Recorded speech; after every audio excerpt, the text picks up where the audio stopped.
Good morning সবাইকে আমার নতুন আরও একটা ব্লগে স্বাগত জানাই। তো আজকে কিন্তু আমার ঘুম থেকে উঠতে বেশ দেরি হয়ে গেছে। সব দিন তো আসলে একরকম যায় না। তো ধরতে গেলে আজকে একটু দেরিই হয়ে গেল ঘুম থেকে উঠতে। তো বেশি কিছুক্ষণ জানালার ধারে বসে না থেকে তড়িঘড়ি করে চলে আসলাম রান্নাঘরে, কারণ এখন মাথার উপরে অনেক কাজ। তো আগে ফার্স্ট আপনাদের ভাইয়ার জন্য হচ্ছে লাঞ্চটা রেডি করে দিব। তো আজকে ওইভাবে কারি কিছু ছিল না, তো ভাবলাম ডিমটা আর ডালটা যেটা আছে সেটা দিয়েই লাঞ্চ প্যাকটা রেডি করে দেই। তো আপনাদের ভাইয়াকে দেওয়া দেখে আমার মেয়েও আজকে বায়না ধরেছে সেও লাঞ্চ প্যাক নিয়ে যাবে। তো ওকে আর কি করে দিব, সেম ওই ডিমের পরেটা দিয়ে রোল করে দিব। ফ্রোজেন পরেটা দিয়ে ডিমের রোলটা আমার মেয়ে বেশ ভালো খায়, তো সেটাই করে দিচ্ছি। আপনারাও এইভাবে বাচ্চাদের করে দিতে পারেন। হয়তো ডিম ভাজি বা রুটি আলাদা করে দিলে ওরা খেতে চাইবে না, কিন্তু এইভাবে রোল করে দিয়ে ভেতরে যদি একটু কেচাপ দিয়ে দেন বা একটু সস দিয়ে দেন তাহলে দেখবেন ওরা বেশ ভালো খাবে। তো আমি আমার মেয়েকে এইভাবেই করে দেই। আর যেহেতু ও বাচ্চা মানুষ, অত বেশি তো ঝাল খেতে পারেন না, তো একটু গোলমরিচ একটু লবণ দিয়ে আমি ডিমটা ভেজে দিই। কখনো কখনো আবার হচ্ছে শুকনো মরিচের গুঁড়া হালকা করে দিই যাতে একেবারে মুখে বেস্বাদ না লাগে।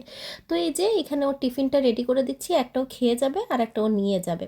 তো এখানে আমি এই যে ওর লাঞ্চ বক্সটা রেডি করে দিচ্ছি। তো এইটা আবার রোলটা অনেক বড় হয়ে গেছে, পরে এটা আমাকে আবার কাটতে হচ্ছে। তো কাটার জন্য আমি আবার দৌড়াতে দৌড়াতে রান্নাঘরে গেছি। তো সকালবেলাটা দেখা যায় প্রত্যেকটা বাসায় হয়তো এরকম ছোটাছুটির মধ্যে দিয়েই শুরু হয়। আমাদের গৃহিণীদের এই ছোটাছুটি করেই দিন শুরু হয়। তো এক পাশে দিয়ে দিলাম জুস আর এক পাশে কিছু ফ্রুটস। যদিও আমার মেয়ে ফ্রুটসগুলো খায়নি, কারণ একে তো খাই হচ্ছে ধীরে সুস্থে, সেইখানে একটা টাইম পিরিয়ডের মধ্যে ওকে খেতে হয়। তো যাই হোক, যে কারণেই হোক ও ফ্রুটসগুলো খায়নি, বাকিগুলো কিন্তু সব শেষ করেই নিয়ে এসেছিলো। তো এখন ওই যে ওর পছন্দ মতো ওর লাঞ্চ প্যাক রেডি করে দিলাম।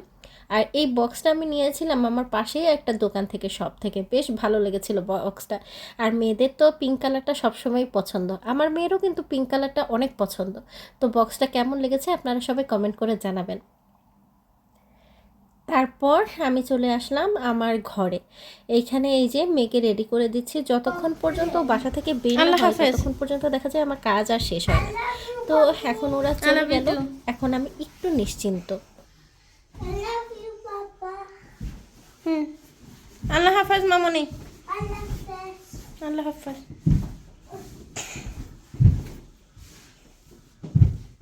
Here's your office juice.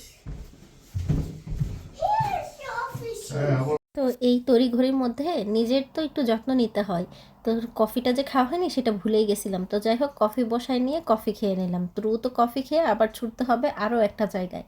তো সাথেই থাকেন, দেখতে থাকেন, আশা করি আপনাদের ভালো লাগবে। কোথায় আসছি বুঝতে পারছেন তো? হ্যাঁ, আজকেও আমার ক্লাস ছিল এবং এটা ছিল ল্যাব ক্লাস। তো সেই সরাসরি টিচারকে গুড মর্নিং একটু হাই হ্যালো করে বসে পড়লাম সিটে।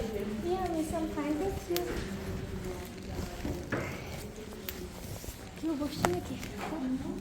কেউ বসছে?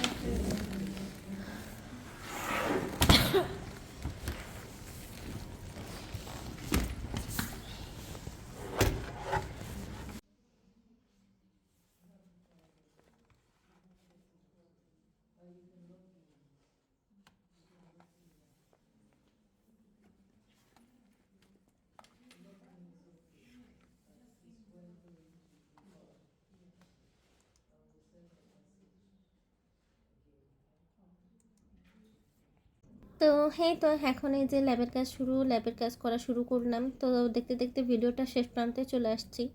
আর জানি না আজকে আপনাদের ভিডিও কেমন লাগছে।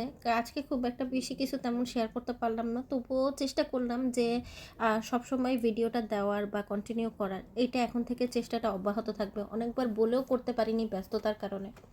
তো যাই হোক, এখন থেকে চেষ্টা করব সেই ভিডিওটা দেওয়ার। যদি আপনাদের কাছে আমার ভিডিও ভালো লাগে তাহলে আশা করব যে লাইক কমেন্টস করবেন, এবং হচ্ছে যদি বেশি ভালো লাগে চ্যানেলটা সাবস্ক্রাইব করবেন। তো আজকের ভিডিওটা এ পর্যন্তই। সবাই ভালো থাকবেন। বাই, টাটা, আল্লাহ হাফেজ।